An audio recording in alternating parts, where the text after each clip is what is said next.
Joined now by Carter Jensen, the KC native, playing for his Kansas City Royals organization. You got to represent the Royals at the Futures game. What was that experience like for you, Carter? It was amazing. Being able to get selected, that's an honor for sure. It's a blessing.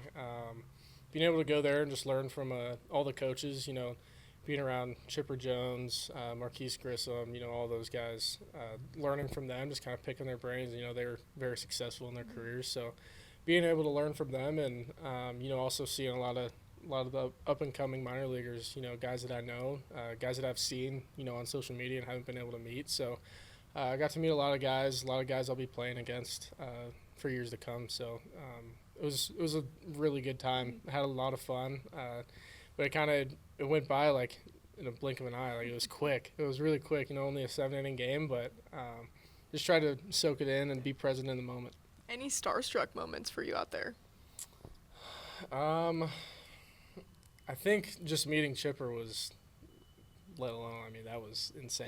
Yeah. He's a legend. So being able to meet him and talk to him for a little bit, that was kind of one of those moments. I used him in video games growing up. I still do, honestly. So being able to meet him was awesome for sure. Yeah.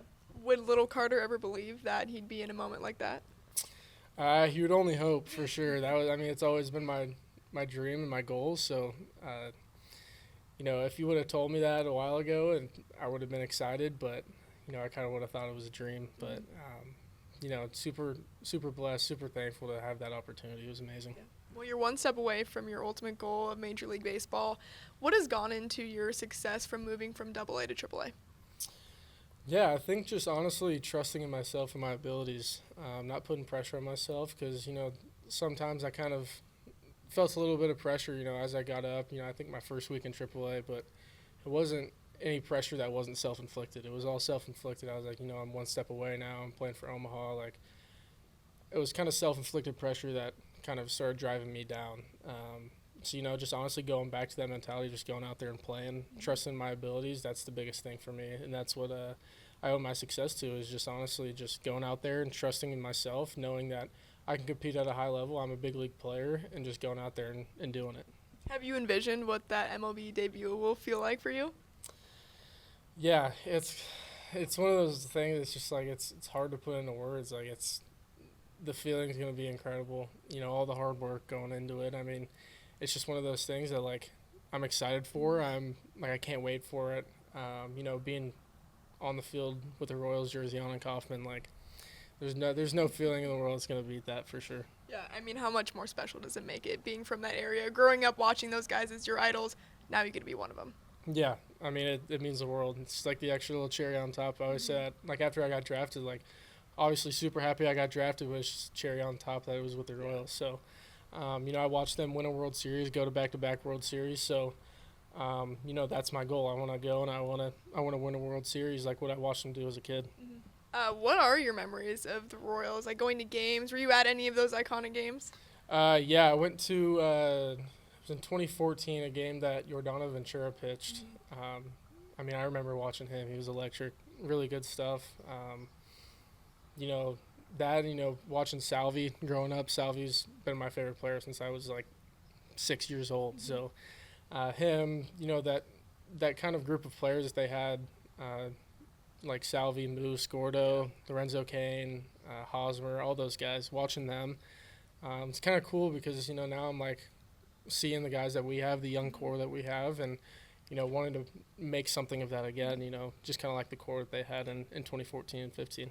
Have you gotten to talk to Salvi a lot? You probably make him feel pretty old if you're saying, hey, I grew up watching you, and now you could be on the same team as him. Yeah. I showed him a picture of me and him when I was, I think 11 or 12 or something like that. He was like, oh, my gosh, are you making me feel old? I'm like, I know, I'm sorry. I had to show you that. But, I talked to him a ton more this past spring training just because I was there for a little bit longer, and he's amazing. He kind of took me under his wing and showed me the ropes. I watched him work every single day, watched him work in the games, games that I was backing him up and coming in after he was done. Just being around him, watching how he takes care of his business, how early he gets to the field, because he doesn't have to do that stuff. Mm-hmm. He can do whatever he wants, honestly, but he's the first one at the field, last one to leave. you know, it's just kind of one of those things. It's inspiring to me. Like, I want to be like him. You know, I always wanted to be like him as a kid, but now it's like I see kind of what it takes and what he puts into the game, and you know, the game gives that back to him. So it's amazing to watch him work. I love that he's, you know, nice enough to let me kind of walk around with him, and he shows me the ropes. Yeah, it's crazy how he's still going too. Yeah, and he's doing it at a really high level. He's been turning it on really well lately, so it's been fun to watch. Yeah. All right. Well, lastly for you, just what do you hope to get out of this season? Obviously, being in Omaha and aiming for that goal of Kansas City. Yeah, just, you know, obviously in AAA you'll face a lot of guys that have been to the big leagues or are really close, stuff like that. So just taking, you know, those at bats against those guys and those higher level pitchers, and you know, just becoming comfortable. Facing good stuff is always going to help, because you know, when you get to the big league, that's all you're going to face. You're not going to face any guys that are mediocre and stuff like that. All of them are going to be really good, and they're all going to be in the big leagues for a reason. So I think just taking my at bats and learning from those, that's the main thing, and just kind of also learning how to not put pressure on myself, like I said earlier, going out there and, you know, just trusting in my own abilities and stuff like that. I think that's the biggest thing for me, and that's where I find success. Mm-hmm.